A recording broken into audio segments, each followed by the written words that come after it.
माँ बाप का दिल दुखाने की सज़ा क्या है देखिए। शादी की सुहाग सेज पर बैठी एक औरत का पति जब भोजन का थाल लेकर अंदर आया तो पूरा कमरा उस स्वादिष्ट भोजन की खुशबू से भर गया। उस औरत ने अपने पति से निवेदन किया कि माँ जी को भी यही लेकर आते तो हम तीनों साथ बैठकर भोजन करते। पति ने कहा, छोड़ो उन्हें, वह खाकर सो गई होगी।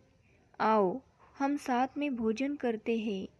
प्यार से उस औरत ने फिर अपने पति से कहा कि नहीं, मैंने उन्हें खाते हुए नहीं देखा है। तो पति ने जवाब दिया, क्यों जिद कर रही हो? शादी के काम से थक गई होगी, इसीलिए सो गई होगी। नींद टूटेगी तो खुद भोजन कर लेगी। तुम आओ, हम प्यार से खाना खाते हैं। उस औरत ने तुरंत तलाक लेने का फैसला कर लिया और तलाक लेकर उसने दूसरी शादी कर ली और इधर उसके पहले पति ने भी दूसरी शादी कर ली। दोनों अलग अलग सुखी घर गृहस्थी बसाकर खुशी खुशी रहने लगे। इधर उस औरत को 2 बच्चे हुए जो बहुत ही सुशील और आज्ञाकारी थे। जब वह औरत 60 बरस की हुई तो वह बेटों को बोली, मैं चारों धाम की यात्रा करना चाहती हूँ ताकि तुम्हारे सुखमय जीवन के लिए प्रार्थना कर सकूँ। बेटे तुरंत अपनी माँ को लेकर चारों धाम की यात्रा पर निकल गए। एक जगह तीनों माँ बेटे भोजन के लिए रुके और बेटे भोजन परोसकर माँ से खाने की विनती करने लगे।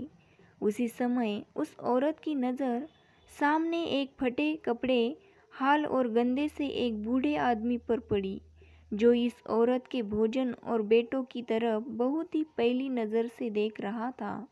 उस औरत को उस पर दया आ गई और वह अपने बेटों को बोली, जाओ पहले उस बूढ़े आदमी को नहलाओ और उसे कपड़े दो, फिर हम सब मिलकर भोजन करेंगे। बेटे जब उस बूढ़े आदमी को नहलाकर कपड़े पहनाकर उसे उस औरत के सामने लाए तो वह औरत हैरान रह गई।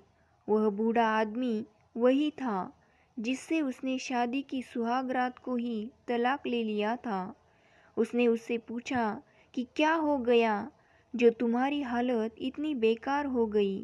तो उस बूढ़े आदमी ने नज़र झुकाकर कहा कि सब कुछ होते हुए भी मेरे बच्चे मुझे भोजन नहीं देते थे, मेरा तिरस्कार करते थे, मुझे घर से बाहर निकाल दिया।